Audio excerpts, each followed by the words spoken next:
वंदे मातरम। आज भगवान बुद्ध का जन्म उत्सव है। बुद्ध पूर्णिमा है आज और भगवान बुद्ध के श्री चरणों में मैं सतत नमन करता हूँ। भगवान बुद्ध अपनी कृपा दृष्टि बनाए रखें कि मैं मानव होकर इस पृथ्वी पर जब तक रहूं मानव होकर के ही रहूं। और मानव होने का पहला सूत्र ही यही है, अहिंसा परमो धर्म। जो अहिंसा हो सभी जीवों पर जो दया करे, तो सभी जीवों पर मैं दया कर रहा हूँ।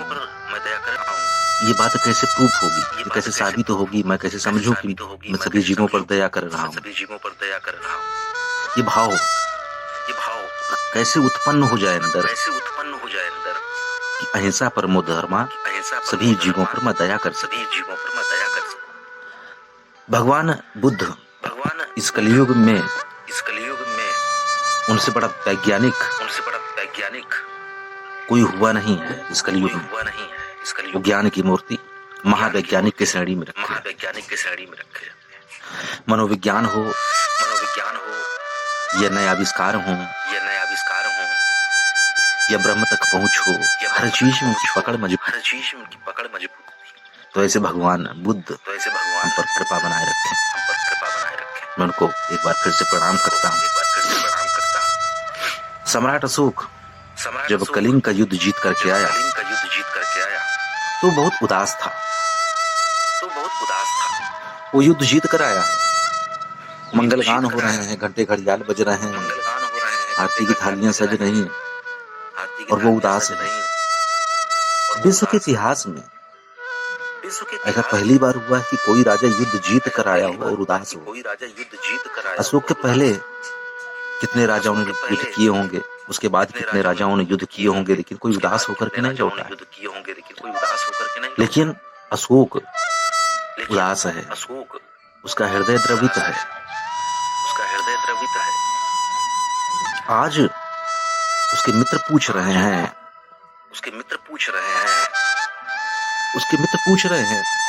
कि आप युद्ध जीत करके आए हैं, आपका तो उत्साह और ऊपर होना चाहिए, आपको प्रसन्नचित्त होना चाहिए, आप तो उदास हैं।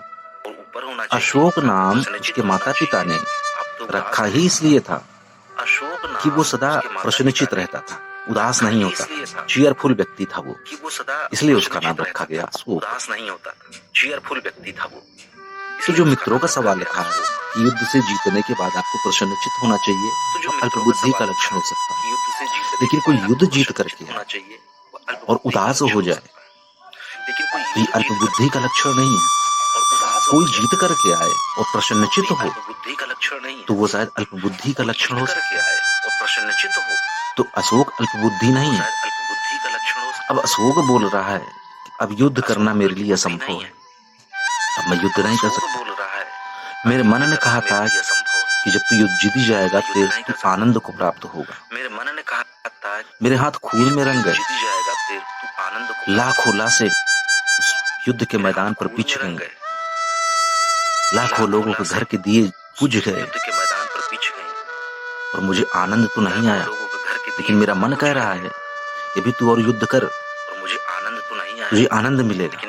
लेकिन अब मैं मन की सुनने वाला नहीं हूँ। मन ने मुझे एक बार धोखा दे दिया। मन ने कहा कि तुझे आनंद मिलेगा और लाखों लोग बेघर हो गए, लाखों लोगों के परिवार उजड़ गए, लेकिन मुझे आनंद की कोई रेखा तक कहीं दिखाई नहीं पड़ी। तो मैं मन के कहने में आने वाला नहीं। उस दिन अशोक ने कहा कि अब मैं युद्ध नहीं करूंगा।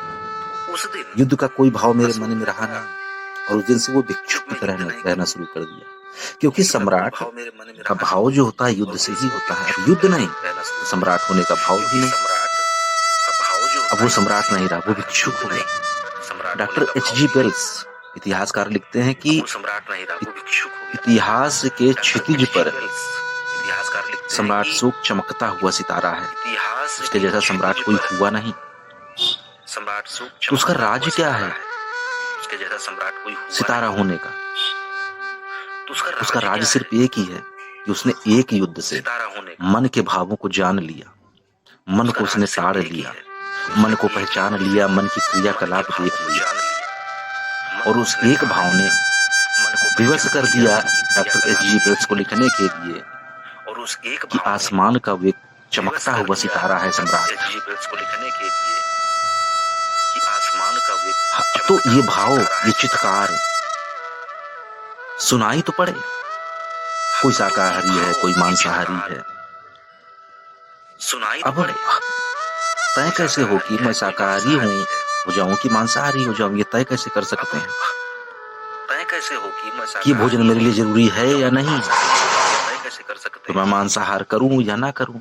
हमने कहीं पढ़ लिया कि मांसाहार शरीर के लिए स्वास्थ्य, हमारे शरीर के लिए, हमारे स्वास्थ्य के लिए, हमारे मन के लिए उचित नहीं है, उसको फॉलो करना चालू कर दिया, उसको पढ़ के जान लिया। तो वो मन तक वो बात नहीं पहुंची, वो मस्तिष्क की बात है, वो विचारों की बात हो गई। तो मन तक वो बात नहीं पहुंची, सब्जियां लगी होती हैं, वो विचारों की बात हो गई। उसके पेड़ होते हैं, बाग में जाते हैं, फलों के पेड़ हैं, तो मन खाने के लिए विवश हो जाता है, मन तोड़ने के लिए विवश हो जाता है उन फलों को, साग सब्जियों को। कितनी तो मन खाने के लिए विवश हो रंग बिरंगी सब्जियां, कितनी महकदार सब्जियां, एक लार टपकती है फलों को देख करके। लेकिन जहां मांस काटा जाता हो, वहां जाकर के दुर्गंध मिलेगी, सुगंध तो मिलेगी नहीं, रंग बिरंगी चीज भी नहीं दिखेंगी, मन भी लालच नहीं होगा कि उठा करके खा लो।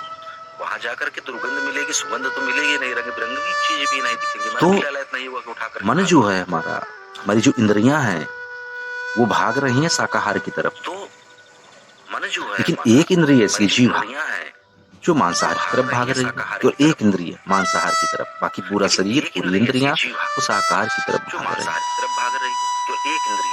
अब वो मांसाहार तभी टूट सकता है जब वो जीवों की चित्कार मेरे कानों में गूंज उठे, उनकी चित्कार मेरे प्राणों को झकझोर दे, तो मन के अंदर का जो भाव उठेगा वो अहिंसात्मक हो जाएगा।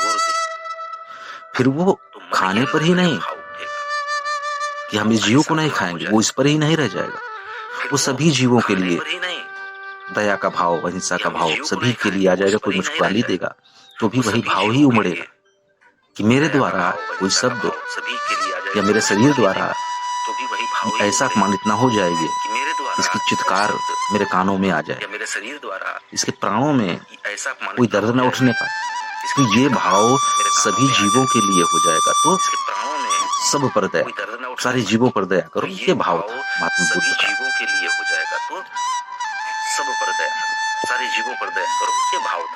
बुद्ध का। तो किसी के प्राणों की चित्कार मेरी आत्मा को झकझोर दे, मेरे हृदय को झकझोर दे, तो किसी के प्राणों की चित्कार वो प्राण, मेरी आत्मा को झकझोर दे, वो प्राणों की आवाज जब मेरे कानों के पर्दे फाड़ते हुए अंदर तक जाएगी, तो मैं विशुद्ध शाकाहारी तब बन जाऊंगा। मुझे किसी को बताने की जरूरत नहीं, कहीं पर लिखा हुआ है, मुझे पढ़ने की जरूरत नहीं है कि जीवों पर दया करो, वो अंतर मन से आ गया।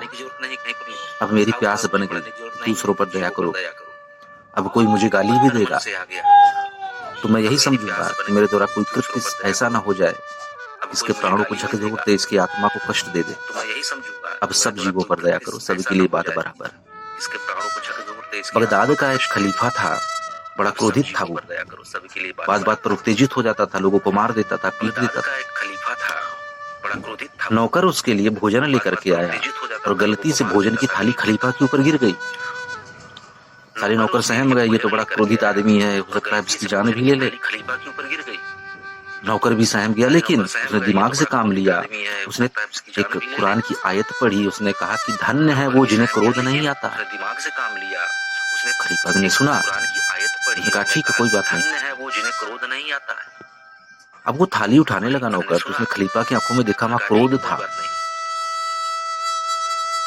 तो नौकर ने दूसरी आयत पढ़ी, उसने कहा धन्य है वो लोग जो माफ कर देते हैं दूसरों। तो खलीफा ने कहा जाओ जाओ, मैं क्रोधित तुम पर नहीं हो, जाओ मैंने तुम्हें माफ किया। अब नौकर ने थाली उठा ली और तीसरी आयत उसने कुरान की पढ़ी, उसने कहा कि धन्य है वो जिनका हृदय विशाल है। खलीफा ने कहा सुनो भाई, ये 100 रुपया इनाम के तौर पर लो, मैं तुम पर न क्रोधित हूँ,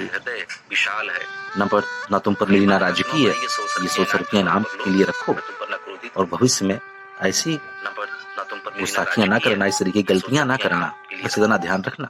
और भविष्य में ऐसी, तो जो खलीफा के मन में जो भाव उठे वो अस्थायी भाव है।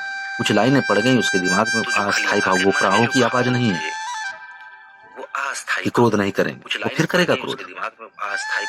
उस टाइम उसने नहीं किया, लेकिन वो क्रोध फिर करेगा। लेकिन जब अंतर्मन से ये उठ जाए, अंतर्मन की आवाज हो जाए, तो प्रेरणा बन जाए कि होना ही नहीं, कृत्य होना ही नहीं है, कोई उभार ही नहीं है कृत्य होने का, तो फिर सब जीवों पर दया। ये है अहिंसा परमो धर्म। अब चाहे दुश्मन भी गाली दे, मेरे अंदर कोई उसके लिए प्राणों को कष्ट देने वाली बात नहीं उठेगी। मेरा प्रेम सब पर विद्यमान है। ये होता है अहिंसा परमो धर्म। ये कहलाता आप मांसाहारी हैं कि शाकाहारी। शाकाहारी होते हुए आप दूसरे को कष्ट पहुंचाएं, दूसरे को गाली दें, दूसरे का अपमान करें, तो शाकाहार होने का मतलब क्या हुआ? शाकाहारी का मतलब ही यही है, किसी पर कोई व्यंग या मेरे द्वारा किसी को कष्ट ना हो, ये भाव शाकाहार कहलाता है, ये भाव अहिंसा कहलाती है। वंदे मातरम।